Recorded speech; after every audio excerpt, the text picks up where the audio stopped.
ಇಲ್ಲಿ ಗೇಟ್ಗಳು ಇದ್ದರೆ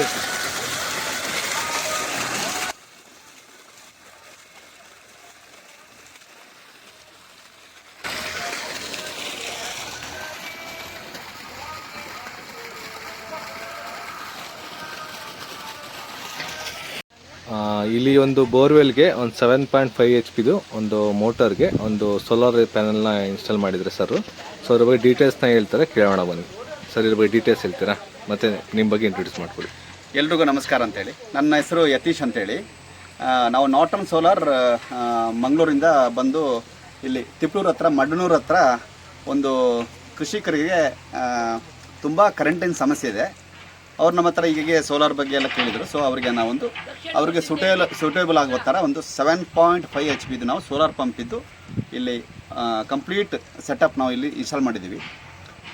ಇಲ್ಲಿ ಬಂದು ನಾವು ವಾರಿ ಕಂಪ್ನಿದ್ದು 16 number solar panel 545 watt each panel ಇದ್ದು 545 ವ್ಯಾಟ್ದು 16 ಪ್ಯಾನಲ್ ನಾವು ಕನೆಕ್ಷನ್ ಮಾಡಿ ಈ ಥರ ಫಿಕ್ಸಡ್ ಸ್ಟ್ರಕ್ಚರ್, ಇದು ಲ್ಯಾಂಡ್ ಗ್ರೌಂಡ್ ಮೌಂಟಿಂಗ್ ಮಾಡೆಲ್. ಹಾಗಾಗಿ ನಾವು ಈ ಥರನೇ ಇನ್ಸ್ಟಾಲ್ ಮಾಡಿದ್ದೀವಿ. ಇಲ್ಲಿ ಬಂದು ಇವ್ರ ಹತ್ರ ಒಂದು 6 ಎಕರೆ ಲ್ಯಾಂಡ್ ಇದೆ. ಈ ಲ್ಯಾಂಡಲ್ಲಿ ಒಂದು 5 HP ಮೋಟ್ರ್ ಇದೆ, ಇನ್ನೊಂದು 7.5 HP ಮೋಟ್ರ್ ಇದೆ. ಇವರಿಗೆ 7.5 HP ರನ್ ಮಾಡ್ಬೋದು, ಅಥವಾ ಇವರಿಗೆ ಏನಾದರೂ ಅದರಲ್ಲಿ ನೀರು ಏನಾದರೂ ಕಡಿಮೆ ಆದರೆ ಈ ಕಡೆ 5 HP ಇದನ್ನು ಸ್ವಿಚ್ ಮಾಡ್ಬೋದು. ಇನ್ನೊಂದು ಏನಂದರೆ ಇದಕ್ಕೆ ಈಗ ಬೆಳಗ್ಗೆ 8 ಗಂಟೆಯಿಂದ ಸಾಯಂಕಾಲ ಒಂದು 4:15 ತನಕ ಆರಾಮ್ಸೆ ಸೋಲಾರಲ್ಲಿ ರನ್ ಆಗುತ್ತೆ. ಇದು ಫುಲ್ ಎಫಿಷಿಯೆಂಟಾಗಿ ರನ್ ಆಗುತ್ತೆ.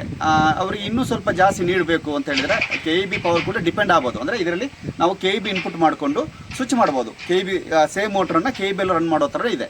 ಅಂದರೆ ಇದು ಎಕ್ಸ್ಪೆಷಲಿ ತುಂಬ ಕರೆಂಟಿನ ಸಮಸ್ಯೆ ಇರುವವರಿಗೆ, ಅಂದರೆ ಅವರಿಗೆ ಒಂದು ಪರ್ಟಿಕ್ಯುಲರ್ ಈ ಟೈಮಿಂಗ್ಸಲ್ಲಿ ಅವರಿಗೆ ಕವರ್ ಮಾಡೋಕ್ಕಾಗಲ್ಲ, ನೀರಿನ ಇದು ಅವರಿಗೆ ಇಷ್ಟು ತೋಟನ ಕವರ್ ಮಾಡೋಕ್ಕಾಗಲ್ಲ ಅನ್ನೋರಿಗೆ ಈ ಸೋಲಾರ್ ಪಂಪ್ಗೆ ಹೋದರೆ ಇದೊಂದು ಪರ್ಮನೆಂಟ್ ಸೊಲ್ಯೂಷನ್. ಹಾಗಾಗಿ ನಾವಿಲ್ಲಿ ಇನ್ಸ್ಟಾಲ್ ಮಾಡಿದ್ದೀವಿ. ರೈತರು ತುಂಬ ಹ್ಯಾಪಿಯಾಗಿದ್ದಾರೆ. ಒಳ್ಳೆ ನೀರು ಬರ್ತಾಯಿದೆ. ಅಂದರೆ ನಮ್ಮ ತುಂಬ ವೋಲ್ಟೇಜ್ ಇದ್ದಾಗ ಹೆಂಗೆ ನೀರು ಬರುತ್ತೆ ಹಾಗೇ ನಮ್ಮ ಸೋಲಾರಲ್ಲಿ ನೀರು ಬರ್ತಾಯಿದೆ ಈಗ. ಹಾಗೆ ಸರ್, ಮತ್ತು ಜಾಗದ ಬಗ್ಗೆ ಇನ್ಫಾರ್ಮೇಷನ್, ಎಷ್ಟು ಜಾಗ ಬೇಕಾಗುತ್ತೆ ಅದ್ರ ಬಗ್ಗೆ ಸ್ವಲ್ಪ ಮಾಹಿತಿನ ಕೊಡಿ. ಸರ್ ನೋಡಿ, ಈಗ ಒಂದು ರೈತರ ತೋಟದಲ್ಲಿ ಅದನ್ನು ಈಗ ಸೋಲಾರ್ ಈ ಪ್ಲ್ಯಾಂಟನ್ನು ರೆಡಿ ಮಾಡೋದಕ್ಕೆ ನಮಗೆ ಸರಿಯಾದಂಥ ಜಾಗ ಕೂಡ ಒಂದು ಬೇಕಾಗುತ್ತೆ. ಅದೊಂದು ಕೂಡ ಒಂದು ದೊಡ್ಡ ಇಂಪಾರ್ಟೆಂಟ್ ವಿಷಯ. ಹಾಗಾಗಿ ನೋಡಿ, ಇಲ್ಲಿ ಸಾಧಾರಣ ಒಂದು ಟೋಟಲ್ ಆಗಿ 32 ಫೀಟು, ಅಂದರೆ ಪೂರ್ವದಿಂದ ಪಶ್ಚಿಮಕ್ಕೆ ನಮಗೆ 32 ಫೀಟ್, ಹಾಗೆಯೇ ದಕ್ಷಿಣದಿಂದ ಉತ್ತರಕ್ಕೆ 15 ಫೀಟ್. ಇಷ್ಟು ಏರಿಯಾ ನಮಗೆ ಶ್ಯಾಡೋ ಫ್ರೀ ಏರಿಯಾ ಬೇಕಾಗುತ್ತೆ. ನಾವು ನಿಮ್ಮ ಅಂದರೆ ಒಂದು ಸೋಲಾರ್ ಪ್ಲ್ಯಾಂಟ್ ರೆಡಿ ಮಾಡೋದಾದರೆ ನಾವೊಂದು ಸೈಟ್ ವಿಸಿಟ್ ಮಾಡೇ ಮಾಡ್ತೀವಿ, ಇಲ್ಲಾಂದರೆ ನಮಗೆ ಅದನ್ನು ಸರಿಯಾಗಿ ಒಂದು ಫಿಕ್ಸ್ ಮಾಡಲಿಕ್ಕೆ ಬರೋದಿಲ್ಲ. ಹಾಗೆ ಈ ಥರ ಒಂದು ಪೊಸಿಷನಲ್ಲಿ ನಾವು ಮಾಡ್ತೀವಿ. ಅಂದರೆ ದಕ್ಷಿಣದ ಕಡೆಗೆ ಇದರ ಡೌನ್ ಸೈಡ್ ದಕ್ಷಿಣ ಕಡೆ ಇರುತ್ತೆ, ಅದರ ಉತ್ತರದ ಕಡೆಗೆ ಪ್ಯಾನಲ್ ಸ್ವಲ್ಪ ಏರಿರ್ತದೆ. ಈ ಥರ ಮೌಂಟ್ ಮಾಡ್ತೀವಿ. ರೈತರಿಗೆ ಕೆಲವೊಂದು ಡೌಟ್ಸ್ ಇರುತ್ತೆ, ಆ ಡೌಟ್ಸ್ಗಳ ಬಗ್ಗೆ ಸರ್ ಎಕ್ಸ್ಪ್ಲೇನ್ ಮಾಡ್ತಾರೆ, ಕೇಳೋಣ ಬನ್ನಿ. ಸರ್ ನೋಡಿ, ಈಗ ಕೆಲವು ರೈತರಿಗೆ ಒಂದು ಡೌಟ್ ಇರ್ಬೋದು, ಏನಂದರೆ ಇದು ಮಳೆಗಾಲದಲ್ಲಿ ಲೈಟ್ನಿಂಗ್ ಸಮಯದಲ್ಲಿ ಏನಾದರೂ ಈ ಪ್ಯಾನಲ್ ಡ್ಯಾಮೇಜ್ ಆಗುತ್ತಾ, ಅಥವಾ ನಮ್ಮ ಡಿವೈಸ್ಗೆ ಏನಾದರೂ ಪ್ರಾಬ್ಲಮ್ ಅಂದರೆ ಲೈಟ್ನಿಂಗ್ ಹೊಡೆದು ಡ್ಯಾಮೇಜ್ ಬರುತ್ತಾ, ಅದೆಲ್ಲ ಒಂದು ಡೌಟ್ ಇರ್ಬೋದು.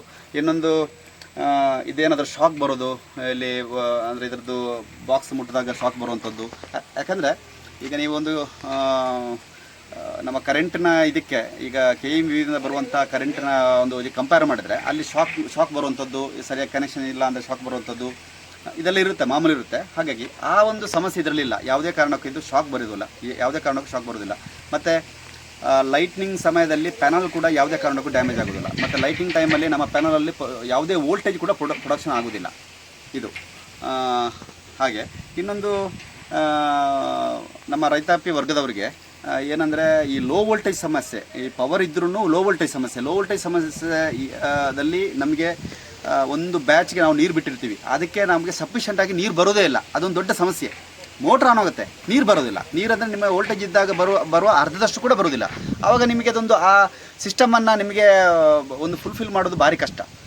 ಆವಾಗ ನೀವು ಟ್ರಾನ್ಸ್ಫಾರ್ಮರ್ಗೆ ಹೋಗಬೇಕು. ಈ ಟ್ರಾನ್ಸ್ಫಾರ್ಮರ್ ವೆಚ್ಚ ಬಂದು ನಿಮಗೆ ಈಗಿನ ಕಾಸ್ಟಲ್ಲಿ ಒಂದು 2 ರಿಂದ 2.5 ಲಕ್ಷ ರೂಪಾಯಿ ಒಂದು ಟ್ರಾನ್ಸ್ಫಾರ್ಮರ್ ಕಾಸ್ಟ್ ಬರುತ್ತೆ.